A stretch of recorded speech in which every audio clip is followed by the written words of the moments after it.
कौन से केस आज तक ये सारे के सारे उलमाए सू और ये जितने ओवैसी साहब हैं और दूसरे साहब हैं, कौन सा वक्फ का केस आज तक ये जीते हैं? एक भी, जिसमें ये है कि जहां एक भी नॉन मुस्लिम नहीं हो सकता था वहां आप 3 और 4 आ जाएंगे। इसको ये रिलीफ बता रहे हैं, शर्म से डूब नहीं मरते ये लोग, इनको शर्म नहीं आती और कितना धोखा देंगे ये पूरे देश को भी और सब संविधान को भी।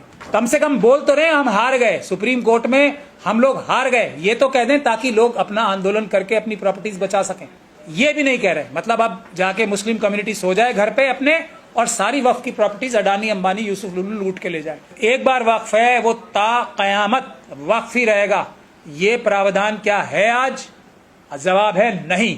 फिर भी इन लोगों को शर्म नहीं आती है, ये इसे जीत बता रहे हैं। दूसरा, वक्फ बाय यूजर क्या है आज?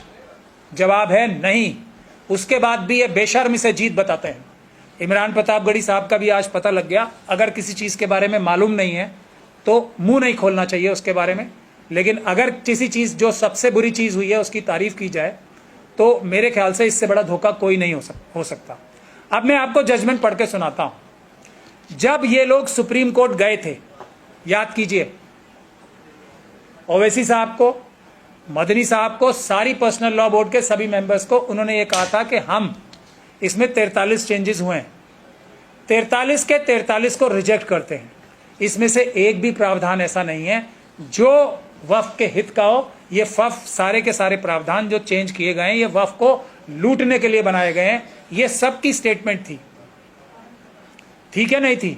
अब जब ये फैसला आया तो इसमें हुआ क्या है वो मैं आपको पढ़ के बताता हूं। मेरे बोलने से कुछ नहीं होना चाहिए, आप लोगों को अपना दिमाग लगाना चाहिए और कौन आरएसएस के लोग हैं और कौन आरएसएस के लोग नहीं है ये समझना चाहिए। पैरा नंबर 209 में कंक्लूजन्स आए हैं। इसमें ये कहता है, in totality of circumstances we do not find any case is made out to stay provisions of the entire statute. हमने सब कुछ देख लिया, सारी बहस सुन ली और हम ये अब कहते हैं, सुप्रीम कोर्ट कह रहा है ये कि कोई भी केस नहीं बनता है वक्फ एक्ट को स्टे कराने में, और इसके बाद उसको जीत बता रहे हैं। बेशर्मी की हद है कोई। ये है धोखाधड़ी कि मुस्लिम कम्युनिटी अपनी प्रॉपर्टीज की हिफाजत ना करे, घर में जाके सो जाए क्योंकि हम सुप्रीम कोर्ट से केस जीत गए।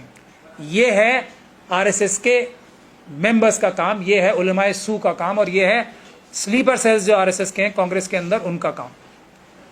इसके बाद कहते हैं the prey for इम्प्यून्ड act is therefore rejected. इसीलिए जो आपके जो स्टे मांगा था उसको रिजेक्ट किया जा रहा है।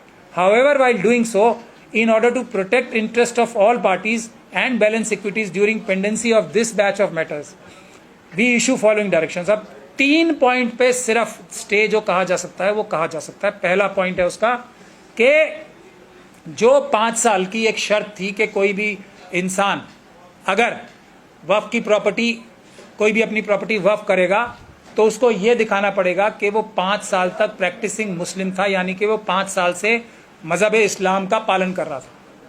तो इसको उन्होंने स्टे किया है। स्टे करते हुए क्या कहा है, ये shall stand stead until rules are framed by state government for providing mechanism for determining question as to whether a person has been practicing Islam for at least 5 years or not। यानी कि rules बनाने हैं सरकार को सिर्फ rules बनाने हैं ये बताने के लिए कि 5 साल की प्रैक्टिस वाला मुसलमान है या नहीं है कोई। ये इतना भर, और सरकार रूल बनाने में कितनी देर लगेगी? कम से कम बीजेपी रूल सरकारें तो सही ज्यादातर स्टेट्स में, तो कितनी देर लगेगी? 1 दिन, 2 दिन, 1 हफ्ता, 10 दिन, इससे ज्यादा कुछ नहीं। ये पहला स्टे है। दूसरा स्टे ये है कि ये वक्फ की प्रॉपर्टीज जो है सेक्शन 3 में, जिनको पहले ताकत थी, जो ये जो कलेक्टर्स थे उन्हीं को ताकत थी कि एक बार किसी भी प्रॉपर्टी पे उंगली रख दी तो वो सरकारी प्रॉपर्टी हो जाएगी, और जब तक कि इसका फैसला ना हो जाए जब तक वो सरकारी प्रॉपर्टी रहेगी। इसमें जो फैसला हुआ है वो ये हुआ है कि अब कलेक्टर की पावर नहीं रहेगी। एक डेजिग्नेटेड ऑफिसर जो होगा, जो स्टेट गवर्नमेंट बनाएगी, वो डेजिग्नेटेड ऑफिसर जो होगा वो कलेक्टर से ऊपर की रैंक का होगा। कोई सरकारी बनाएगी, कोई भी सरकारी अधिकारी जो कलेक्टर से ऊपर होगा, अब वो फैसला करेगा ये प्रॉपर्टीज वक्फ की प्रॉपर्टीज हैं या नहीं है। ये चेंज हुआ है। और उसके बाद ये फैसला ट्राइब्यूनल और हाई कोर्ट तक जब तक नहीं हो जाता, जब तक ये सरकारी प्रॉपर्टी नहीं रहेगी, इसका वक्फ का कैरेक्टर बचा रहेगा। इस काम को करने के लिए आप लोगों को पता है कितनी मेहनत पड़ेगी। कौन से केस आज तक ये सारे के सारे उलमाए सू और ये जितने ओवैसी साहब हैं और दूसरे साहब हैं, कौन सा वक्फ का केस आज तक ये जीते हैं? एक भी। तो उसमें ज्यादा से ज्यादा जो रिलीफ मिला है वो 2 महीने, 3 महीने, 4 महीने, 5 महीने, 6 महीने या साल भर का। उसके बाद सारी प्रॉपर्टीज सरकारी अधिकारी जैसे आज छीन रहे हैं वैसे ही बाद में छीनेंगे। तीसरा रिलीफ जिसको कहा जा रहा है वो ये कहा जा रहा है कि सेक्शन 13 और 14 सेंट्रल वक्फ काउंसिल में अब 22 में से 4 सिर्फ नॉन मुस्लिम्स रह पाएंगे और जो स्टेट के वक्फ बोर्ड्स बनेंगे उसमें 11 में से सिर्फ 3 नॉन मुस्लिम रह पाएंगे। ये बहुत बड़ा रिलीफ मान रहे हैं इसे, जिसमें यह है कि जहां एक भी नॉन मुस्लिम नहीं हो सकता था वहां अब 3 और 4 आ जाएंगे। इसको ये रिलीफ बता रहे हैं। शर्म से डूब नहीं मरते ये लोग, इनको शर्म नहीं आती और कितना धोखा देंगे ये पूरे देश को भी और सब संविधान को भी। तो इसके अलावा कोई भी स्टे या कोई भी रिलीफ किसी को नहीं मिली है। अब मैं आपको यह बताता हूं कुछ मोटी मोटी चीजें जो चली गई हैं इसमें, जिसका कोई जिक्र नहीं कर रहा, ना इमरान प्रतापगढ़ी, ना ये अरशद मदनी साहब और ना जयराम रमेश। पहली चीज क्या गई है इसमें, मैं तो ये सिर्फ थोड़ी सी बता रहा हूं। हालांकि 43 की 43 चीजें ऐसी थी जो कि आरएसएस और बीजेपी ने बहुत सोच समझ के, हम लोगों ने जो 2013 में एक्ट बनाया था उसको खत्म करने के लिए और उसको नेस्तो नाबूद करने के लिए ये सारे 43 प्रोविजंस आए थे। 43 के 43 प्रोविजंस ही जाने चाहिए थे। कम से कम बोल तो रहे हम हार गए, सुप्रीम कोर्ट में हम लोग हार गए, ये तो कह दें ताकि लोग अपना आंदोलन करके अपनी प्रॉपर्टीज बचा सकें। ये भी नहीं कह रहे, मतलब अब जाके मुस्लिम कम्युनिटी सो जाए घर पे अपने और सारी वक्फ की प्रॉपर्टीज अडानी अंबानी यूसुफ लुल्लू लूट के ले जाए। क्या आज की तारीख में once a Waqf always a वक्फ है?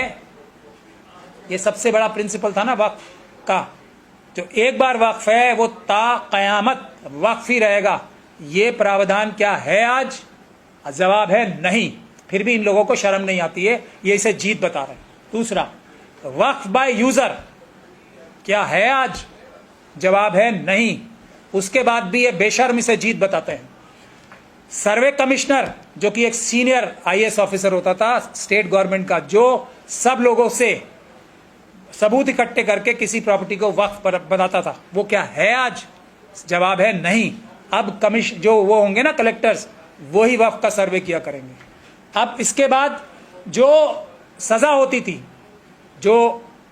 होती थी ना, कैदे बामुशक्कत, चक्की पीसने वाली सजा, क्या है आज?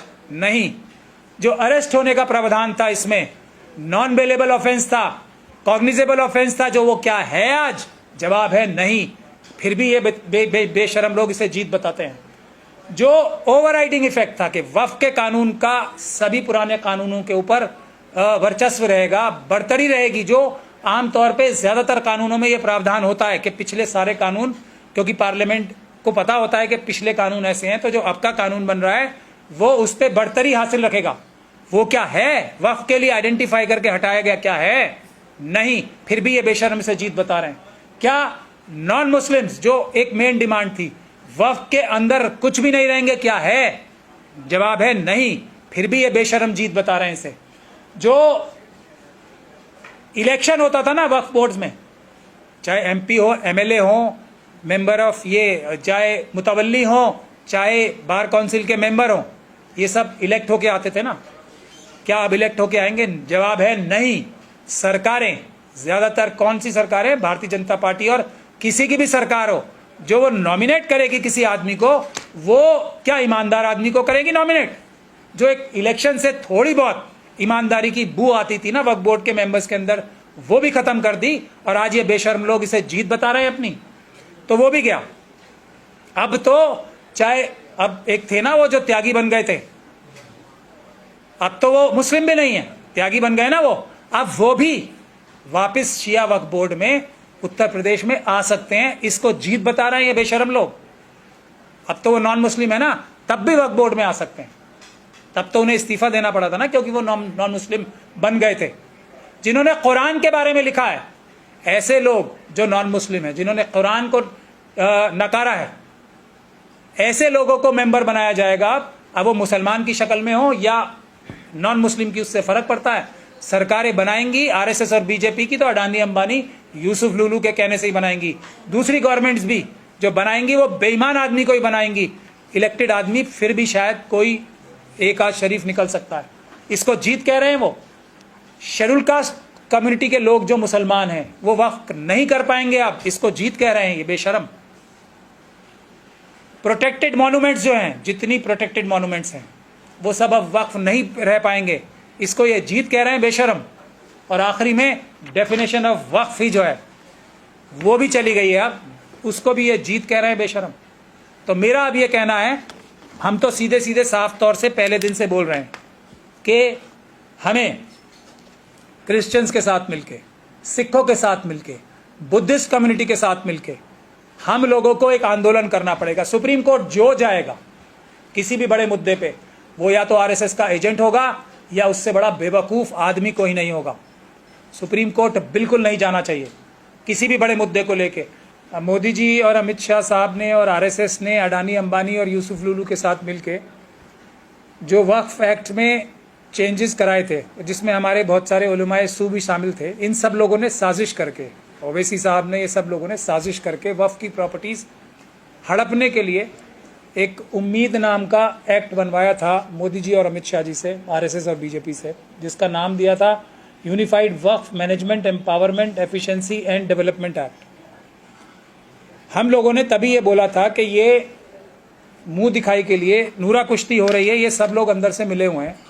आज वो बात 100% साबित हो गई है, क्योंकि जैसे एसआईआर में आप सब लोगों ने देखा ना, एसआईआर खत्म कराने सुप्रीम कोर्ट में गए थे और सिर्फ आधार कार्ड लेके वापस आए और उसको विक्ट्री बता रहे थे। ये सब लोग भी आरएसएस और बीजेपी से मिले हुए लोग हैं जो एसआईआर की सुप्रीम कोर्ट के ऑर्डर को भी जीत बता रहे थे उसी तरीके से। के फौरन बाद आज एक और फैसला आया है जो पुराने वाले 2013 के वक्फ एक्ट को बिल्कुल मिट्टी में और धूल में मिला दिया जिसने, और वक्फ की जितनी भी प्रॉपर्टीज हैं उनके ऊपर बहुत बड़ा खतरा नहीं, खतरा आ चुका है अब।